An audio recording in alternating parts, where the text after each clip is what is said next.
తెలంగాణలో 7 కార్పొరేషన్లలోని 414 డివిజన్లు 116 మున్సిపాలిటీలోని 2582 వార్డులకు రేపు ఎన్నికలు జరగనున్నాయి. 8203 పోలింగ్ కేంద్రాలకు ఇవాళ సాయంత్రం వరకు పోలింగ్ సిబ్బంది చేరుకునేలా చర్యలు చేపట్టారు.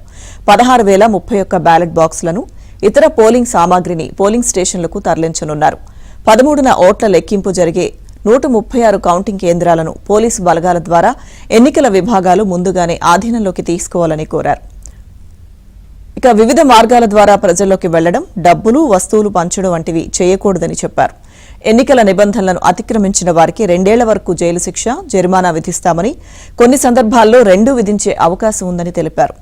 ఎన్నికల ప్రచార సరళిపై పత్రికలు, న్యూస్ ఛానల్స్తో పాటు ఈసారి మొబైల్ ఫోన్లు, సోషల్ మీడియాపై కూడా ప్రత్యేక దృష్టి సారించినట్లు చెప్పారు.